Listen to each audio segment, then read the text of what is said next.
Monsieur Francis Pedro Amouzon, Bonsoir. vous aviez envoyé une lettre ouverte à monsieur Emmanuel Macron. Il s'agit de quelle lettre vous lui aviez envoyée? Quelle est la contestation? Oui. Depuis 2021, j'ai pris sur moi de saisir publiquement les décideurs du monde. J'ai commencé par saisir le chef de l'État du Togo sur la situation de notre pays. Et j'ai fait comprendre au chef de l'État que ce n'est pas bien. La situation de notre pays, la crise lancinante dans laquelle nous sommes. Et que c'est lui le chef de l'État. Et c'est lui qui doit tout faire pour que ce pays puisse se retrouver sur ses deux pieds. Après le chef de l'État togolais, en tout cas, j'ai écrit une lettre au secrétaire général des Nations Unies. Et j'ai fait savoir au secrétaire des Nations Unies que moi, Togolais, j'ai l'impression que les Nations Unies ont abandonné notre pays. Parce que notre pays était confié à la SDN, la Société des Nations. Et la Société des Nations, l'ONU a repris les fonctions de la SDN. Le Togo étant sous l'emprise des Nations Unies, les Nations Unies ont confié notre pays à la tutelle de la France. Et depuis 1958, où les Nations Unies sont venues nous aider à faire le référendum d'autodétermination, c'est fini. Les Nations Unies se sont tues dans notre affaire, malgré tout ce que nous avons comme problème. On a tué le premier président de la République. On a transformé ça en coup d'État militaire. Or, c'est un assassinat. Les Nations Unies n'ont rien dit. Alors, et jusqu'à présent, nous sommes sur un régime qui dure 60 ans. Et ce régime continue pas à nous enfoncer dans la mine. Les Nations Unies le disent bien. J'ai saisi le secrétaire général des Nations Unies. J'ai encore saisi une deuxième fois le secrétaire général des Nations Unies.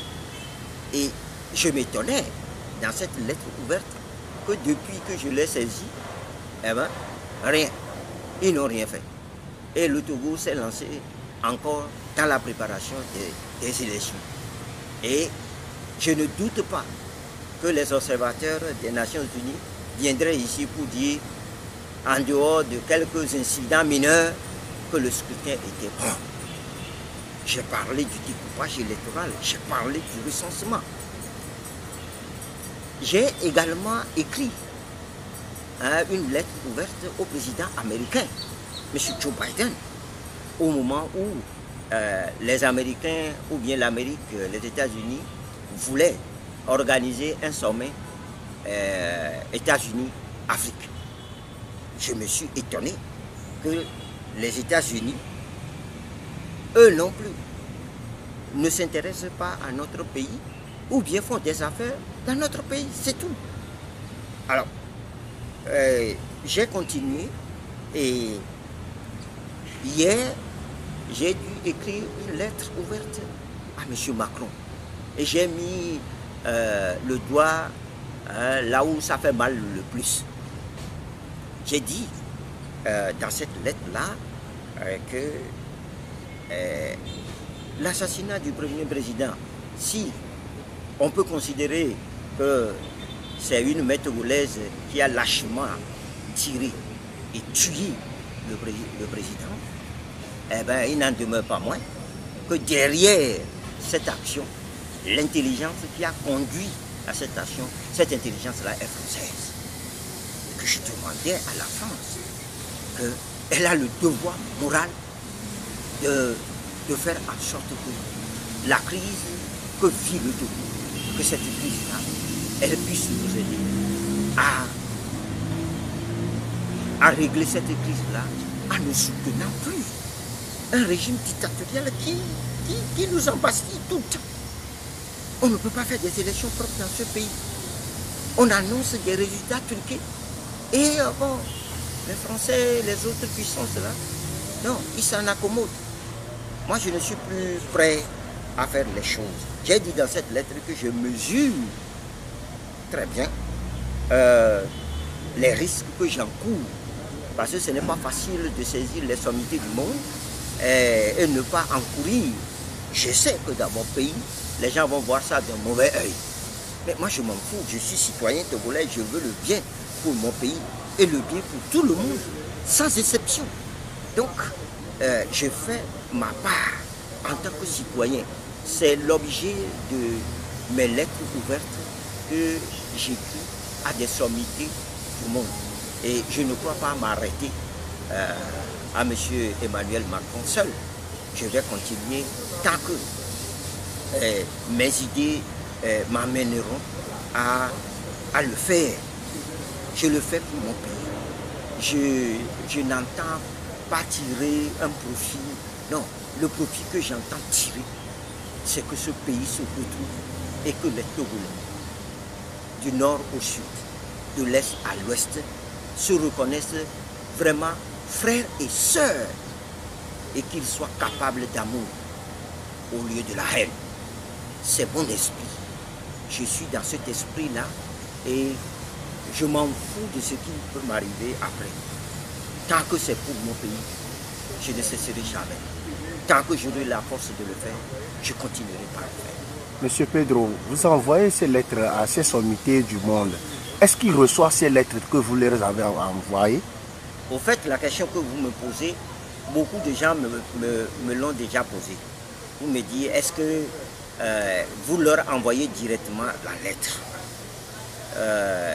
Je peux dire que j'ai essayé d'envoyer une lettre directe, surtout au président des États-Unis.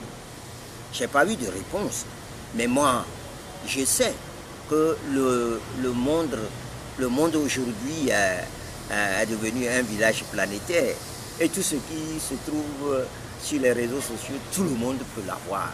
Je suis certain que les services de ces pays-là ont déjà capté ma lettre, en ont déjà discuté. Même si on ne me répond pas, je sais qu'ils ont la lettre. Peut-être que je vais faire comme ce que beaucoup de gens me demandent, leur adresser directement la lettre. Vous savez, quand vous adressez une lettre, vous êtes sûr que un petit commis quelque part puisse remettre cette lettre-là dans un tiroir ou la déchirer totalement. Mais lorsque c'est sur la place publique, tout le monde peut le voir.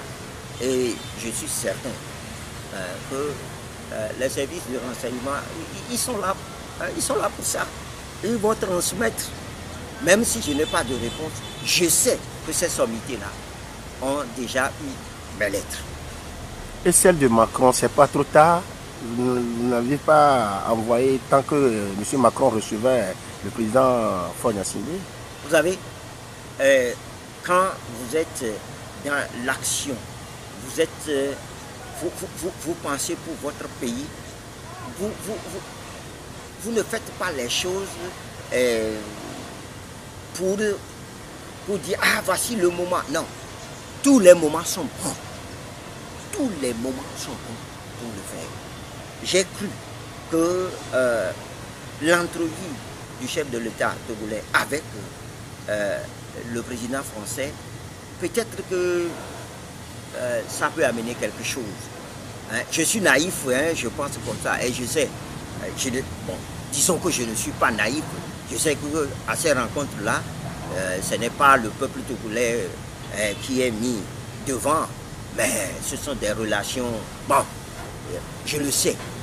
Mais j'ai voulu voir les images, j'ai voulu voir s'il y a quelque chose derrière. Mais 2 semaines après, quand je n'ai eu, je sens que non, c'était un passage pour montrer que, vous savez, quand on a des élections en Afrique et surtout au Togo et qu'on sort de l'Élysée, on a la force pour continuer par faire des hold-up électoraux. Voilà. Comment vous avez eu l'information qu'il y a un Togolais qui était aussi devant l'hôtel où M. Faure Gnassingbé était logé, qui a crié sur les policiers gendarmes ou autres là? Écoutez, je ne fais pas dans le spectacle. Hein. Je n'aime pas le spectacle. Libre cours à un Togolais de faire ce qu'il veut. Mais moi, je ne fais pas de spectacle. Je suis dans l'action pragmatique. Je regarde le peuple togolais dont j'en fais partie. Je regarde ce pays-là et je me dis, il faut savoir faire les choses. Ce n'est pas en faisant du spectacle qu'on change quelque chose. Pedro, vous aviez été un ancien membre de la CENI. Comment voyez-vous actuellement le recensement qui se déroule actuellement au Togo? C'est la cacophonie totale. Vous avez vu dans la première zone ce qui s'est passé. Les gens se sont déplacés nombreux pour pouvoir se faire inscrire. Et c'est inédit au Togo. Et nous avons vu les limites de la CENI. La CENI n'est pas capable, du moins pour faire un recensement correct. Un recensement correct. La CENI là n'est pas capable. J'étais membre de la CENI. Je sais ce qui se passe à la CENI. Et j'ai honte seulement pour mon pays. Que tout le temps, il faut que la CENI bâcle les opérations électorales. Non. Vous voyez ce qui se passe dans la deuxième zone? Les mêmes erreurs, les mêmes problèmes qu'on a eu dans la première zone, on les retrouve dans la deuxième zone. Alors que le Conseil des ministres a statué sur ce cas-là pour dire oui, il y a des problèmes dans le recensement. Et pourquoi le Conseil des ministres n'a pas donné les moyens nécessaires à la CENI pour régler le problème? Voyez-vous, c'est ça au Togo. C'est ça au Togo. On voit la chose et personne ne veut travailler pour régler ces problèmes-là. Dommage. Dommage. Ceux qui sont à la CENI, qu'ils n'oublient pas, hein, ils sont des Togolais aussi. Ce qu'ils font de mal là, ça va les rattraper tôt ou tard. C'est ce que je pense. Monsieur Pedro, le Togo, il y a quelques jours, le Togo est en train de réaliser, on peut le dire, un sommet panafricain en tant qu'un citoyen togolais. Est-ce que ça peut apporter quelque chose aux Togolais? Pour faire un sommet panafricain, il faut d'abord régler les problèmes de son propre pays, non? Vous n'avez pas fini de régler les problèmes du pays, vous voulez régler les problèmes de l'Afrique. Non, ça, ce sont des trucs, des sommets pour se donner la prestance parce que les élections approchent. C'est ce que je peux dire. Malheureusement, beaucoup de gens pensent qu'au Togo, il y a l'argent qui coule à flot, donc tout le monde peut venir en ramasser. C'est ce que je peux dire. Mais dommage que le Togo a été toujours, depuis son indépendance, à partir du premier président Sylvanus Olympio, souvenez-vous que la charte de l'OUA, de l'Organisation de l'Unité Africaine, devenue UA, cette charte-là, ceux qui l'ont rédigée, Sylvanus Olympio en fait partie.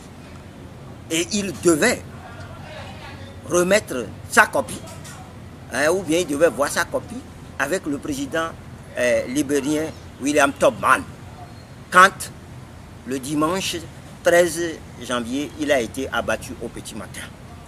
Il devait prendre l'avion ce matin-là pour aller à Monrovia rencontrer le président Tubman à cause de la charte de l'Union africaine, parce qu'ils étaient désignés pour pouvoir faire ce travail-là. Vous savez, le Togo a fait beaucoup de choses, mais nous avons tourné la tête aux choses. La CEDEAO, c'est le Togo. C'est M. Sylvanus Olympio avec Sœur Tafewa Balewa qui ont imaginé. Mais les gens, d'autres disent que c'est Yadima qui a initié. Il y a des documents. Il y a des documents, il ne faut pas se tromper. L'histoire du Togo est têtue. Quand bien même on a voulu nettoyer l'histoire du Togo, non. Les gens sont là. Allez lire. M. Andoche Bonnet a sorti des documents où M. Sylvanus Olympio, en visite officielle au Nigeria, au moment où Sir Tafawa Balewa était Premier ministre. C'est à ce moment-là qu'on a commencé par mettre sur les fonds baptismaux la CEDEAO. Parce que, souvenez-vous, il y avait deux groupes, le groupe de Casablanca et le groupe de Monrovia, qui réfléchissaient à l'unité africaine. Pour le groupe de Casablanca, il fallait aller directement à l'unité africaine, c'est-à-dire avoir un seul État pour l'Afrique. Mais le groupe de Monrovia, dont fait partie M. Sylvanus Olympio, M. William Tubman, ce groupe-là a dit, commençons petit à petit. Commençons dans les zones, les zones sous-régionales, commençons par nous entendre, et puis après, on fera au sommet l'unité africaine. Donc c'est dans ce sens-là que M. Sylvanus Olympio et M. Sir Tafawa Balewa avaient imaginé la CEDEAO. C'est par après que Gnassingbé Eyadema s'est saisi de ce dossier-là avec le général Yakubu Gowon, qui était président en ce moment-là au Nigeria. Monsieur Pedro, quel est votre dernier mot pour clore notre entretien d'interview? Non, est-ce que j'ai un dernier mot? Je n'ai aucun dernier mot. La seule chose dont mon cœur aspire, c'est que notre pays puisse devenir l'or de l'humanité. Vous voyez, je parle avec émotion lorsque je parle de mon pays. Et mon cœur trépigne de voir ce qui se passe actuellement. Ben, non. Et je quitterai ce monde avec l'espoir total, de mon vivant, que le Togo sera l'or de l'humanité. Parce que c'est un beau pays, un pays où sa population est laborieuse, un pays béni des dieux, mais un pays que nous autres Togolais, nous continuons par enfoncer dans le caniveau. Mon désir est que les 42 ou 43 ethnies qui sont au Togo puissent vivre en paix. Voilà. Si j'ai un désir, c'est cela. Je parle toujours avec émotion lorsqu'il s'agit de mon pays. Monsieur Pedro, merci beaucoup. C'est moi qui vous remercie.